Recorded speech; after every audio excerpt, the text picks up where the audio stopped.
నడుము బిగించడం జరిగింది. భువనగిరికి గోదావరి జలాలు ఏ విధంగా వస్తాయి, ఎక్కడెక్కడ ఏ అవసరాల్లో అక్కడ భూమి సేకరించాలనే దాన్ని నేడు అధికారులతో కలిసి సమీక్ష సమావేశంతో పాటుగా స్థల పరిశీలన కూడా చేయడం జరిగింది. దీంతో ఆలేరు నియోజకవర్గంలోని ప్రతి చెరువుల నింపి ముందు వరుసలో ఉన్న ఆలేరు ఎమ్మెల్యే బీర్లా ఎల్లయ్య ఏ విధంగా అయితే ముందుకు వెళ్తున్నాడో జనాల్లోకి, అదే విధంగా కూడా ఈయన కూడా జనాల్లోకి వెళ్ళి ముందుగా సాగునీటి సమస్యలను తీర్చడానికి గోదావరి జలాలను ప్రతి గ్రామంలో ఉన్న చెరువులు నింపడానికి కృతజ్ఞతతో ఇప్పుడు చేయడం జరుగుతుంది.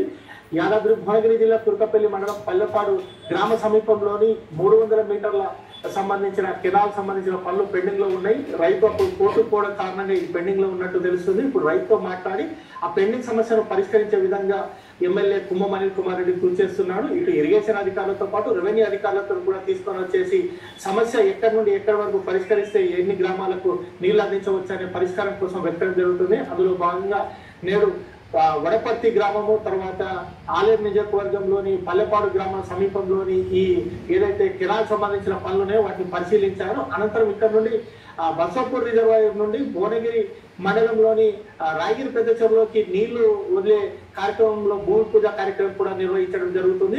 తద్వారా రాగిరి చెరువు నింతే అటు చుట్టుపక్కల చాలా గ్రామాలతో పాటు 4-5 మండలాలకు కూడా నీళ్లు పోవడం జరుగుతుందని చెప్పి వారు తెలపడం జరిగింది. గొలుసుకట్టు చెరువుల ద్వారా ఇటు సాగునీరు అందించవచ్చనే లక్ష్యంతో ఈ కార్యక్రమం చేపట్టడం జరుగుతుందని, తెలంగాణ రాష్ట్రం ఏర్పడిన తర్వాత చెరువుల పూడిక తీశారు ఎక్కడ చెరువులు నింపలేదని, తాను చెరువులను నింపుతానని భువనగిరి ఎమ్మెల్యే కుమ్మం అనిల్ కుమార్ రెడ్డి తెలిపారు. పనులునే వాటిని పరిశీలించారు. అనంతరం ఇక్కడ నుండి బసవపూర్ రిజర్వాయర్ నుండి భువనగిరి మండలంలోని రాయగిరి పెద్ద చెరువులోకి నీళ్లు వదిలే కార్యక్రమంలో భూమి పూజ కార్యక్రమం కూడా నిర్వహించడం జరుగుతుంది.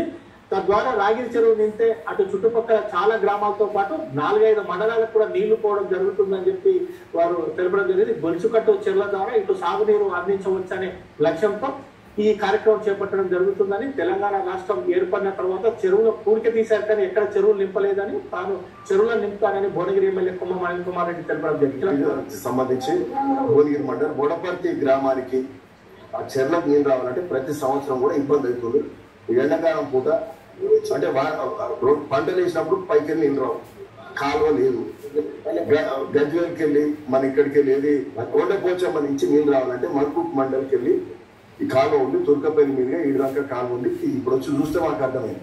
నీళ్ళు ప్రతిసారి రైతులు ఇబ్బంది పడతారు. పోయినసారి గేట్లు తీస్తే ఆ నీళ్లు కిందికి వదిలితే ఇక్కడ రాయల చెరువు మీదకి వెళ్ళి కిందికి ఆగా చెరువుకు పొలాల మీదకి వెళ్ళి పడి కొద్ది రోజులు వచ్చినాయా, చౌదరిపల్లి వరకు వచ్చినాయి. సరే అది అయిపోయింది. ఓకే అయితే అంటే ఏమైతుందంటే కాలువలు లేవు, పాత కాలువల సిస్టమ్ అంతా ఇది ఎందుకో మరి లేదు. అయితే ఈ కాలువ మంచిగా చేస్తుందంటే 4-5 చెరువులు ఉంటాయి. ఒకటి వడపర్తి చెరువు ఉంటుంది. ఇక్కడ ఉస్మాపురం మీదకి వెళ్ళి మొదలు పెడితే అంటే ఇదేమంటారు రాయల చెరువు అంటారు.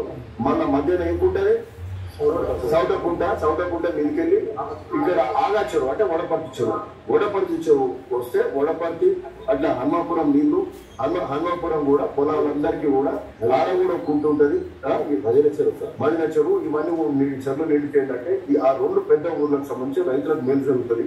అట్లనే ఈ నీళ్లు పోయి మళ్ళీ ఏమైతుంది వడపర్తి కత్వాలు పడతాయి. వడపర్తి కత్వాలు పడితే వాడికి వెళ్ళి గోన్యూరు చెరువు నిండుతుంది. గోన్యూరు చెరువు ఆ రాసకాల వాళ్ళకి వెళ్ళి పోతే నీళ్లు అనంతరం నిండుతుంది, తాజ్పూర్ నిండుతుంది, అనంతరంలో ఉన్న 3 కుంటలు నిండుతాయి. మరి అంటే ఇవన్నీ జరుగుతుందంటే దాదాపు 1000 ఎకరాల పొలాన్ని ఇక్కడ వాడితే రైతులకు మేలు జరుగుతుంది. సో దానికి ఒక మండలి మీకు నీళ్లు ఇక్కడ తుర్కపల్లి నీళ్ళు ఏడాదికి వస్తే అటు బీబీనగర్ దిక్కు అటు మద్దుపల్లి వరకు అక్కడ నీళ్ళు పోతాయి. ఇక్కడ మన భువనగిరి నీడితే ఇక్కడ కిందికి అనాశపురం కానీ తుక్కపురం కానీ ఇవన్నీ కూడా వెళ్ళే కార్యక్రమం కూడా జరుగుతుందని కూడా. సో దీని మీద మనం ఈ కార్యక్రమం సక్సెస్ఫుల్ గా చేద్దాం. ఎందుకంటే ఎప్పుడో మీద చెప్తే వాళ్ళు పైన నీళ్లు వదిలే లోపల ఇక్కడ కింది వరకు నీళ్ళు కూడా వస్తారు. సో దీనికి ఒక పర్మనెంట్ మనం చేద్దాం. ఓకే.